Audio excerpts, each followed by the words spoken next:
धन्य विदेह दर्शन पाकर हो उठी आज हर्षित समाज। इस मिथिला मंजू महोत्सव में आशा कलिका खिल उठी आज। हे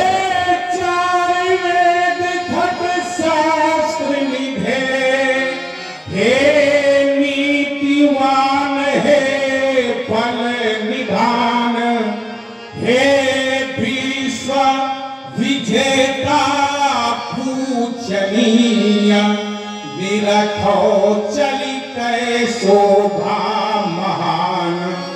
सब मंच सजे महिपालों से जिनमें रघुकुल मणि लखन राम।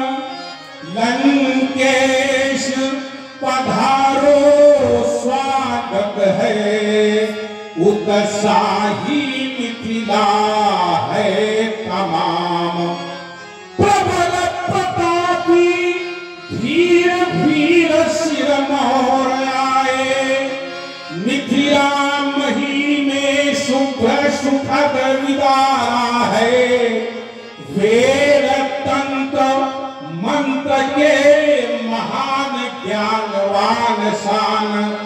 आसुरी कला की अखंड धारा है। प्रेमी स्वर्ण लंका में तुम्हारा बजय डंका नित्य। असुर समूह गावे विरद उदारा है। धन्य हुआ आगम से आज मैं स्वयंवर में। आओ लंकेश बंधु स्वागत तुम्हारा है। राजन इधर देखो, कहाँ जा रहे हो? स्वीकार ली हमने आपकी वंदना। और हे धर्माधिकारी, स्वीकारी हमने तेरी प्रार्थना। जनक, आचार्यों ने 4 प्रकार के यज्ञ बताए हैं। द्रव्य यज्ञाश्च, तपो यज्ञः और योग यज्ञाश्च तथा परे और स्वाध्याय ज्ञान यज्ञाश्च तीर्थ कर्म विसूचिता। और जब मनु महाराज से पूछा गया तो उन्होंने 5 प्रकार के महायज्ञों का वर्णन किया। अहुतम चहुतम चयो तथा प्राहुतमेव च और ब्रह्महुतम प्रासितम च पच्चे ज्ञान प्रचक्षते। उसको थोड़ा सा ध्यान करो। तो कहा जपो अहुतो हुतो होमा और प्रहुतो च भौतिको बलि ब्रह्महुतो चार्या प्रासितम पितृतर्पण। ये उसको और साधारण करो। तो कहा अध्यात्मं ब्रह्मयज्ञः पितृयज्ञाश्च तर्पणं होमो दैवो बलिर्भूतो नृयज्ञ अतिथि पूजनम। यह सर्वसाधारण भाषा में ब्रह्मयज्ञ, दैवयज्ञ, पितृयज्ञ, भूतयज्ञ और आतिथ्य यज्ञ, जिसे लोग नृप यज्ञ के नाम से जानते हैं। आपने हमें आतिथ्य दिया, एक यज्ञ जैसा कार्य किया। वास्तव में तुम महान हो। अब यदि कोई विद्वान अपने मस्तिष्क में यह धारणा लाए कि महान कौन है, तो हमारी बुद्धि कहती है कि जो संघर्षों में जीता है वही महान कहलाता है। वो कहे क्या संघर्ष राजा जनक के चरित्र में आया? क्या समय की मार ऐसे धर्मात्मा नृपाल के जीवन चरित्र में आई? तो हम कहेंगे समय की समझ या जनक क्या?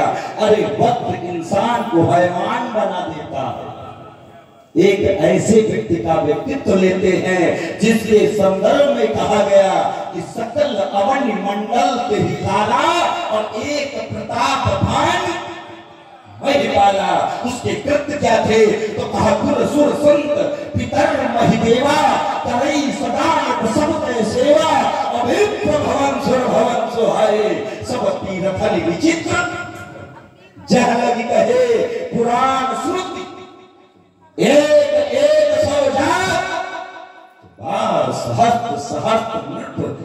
के सहित अनुराग।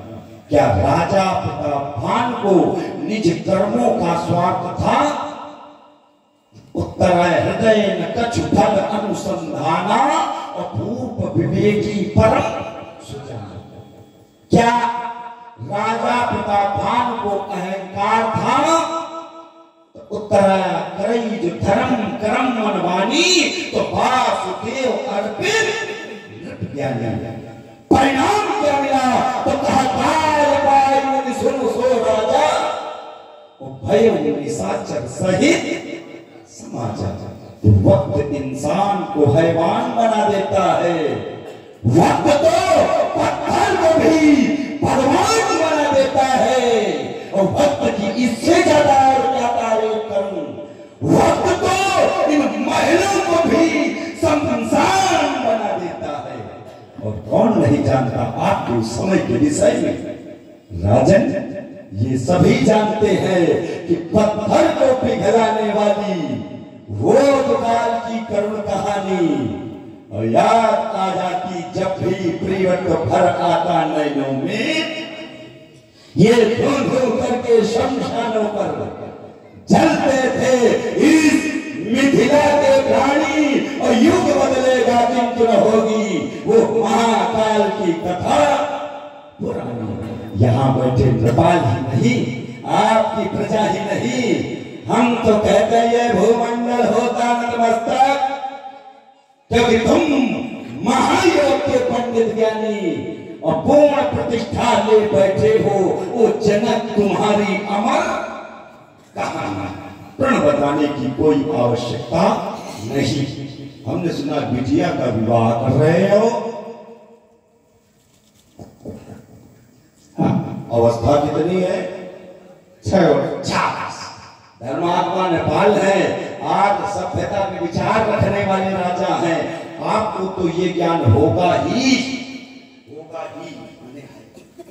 कि 2 वर्ष से 10 वर्ष तक की कन्या पूजनी मानी जाती है। राजन, 1 वर्ष की कन्या देवी भागवत के अनुसार पूजा के योग्य नहीं मानी गई।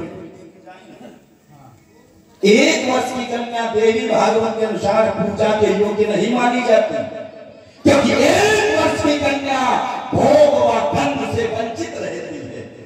राजन, 2 वर्ष की कन्या को कुमारी कहा गया, 3 वर्ष की कन्या को त्रिमूर्ति कहा गया, 4 वर्ष की कन्या को कल्याणी कहा गया, 5 वर्ष की कन्या को रोहिणी कहा गया, 4 वर्ष की कन्या को कालिका माना गया, 7 वर्ष की कन्या को चंडिका कहा गया, 8 वर्ष की कन्या को सांभवी कहा गया, 9 वर्ष की कन्या को दुर्गा कहा गया और 10 वर्ष की कन्या को देवी भागवत के अनुसार माता सुभद्रा कहा जाता है।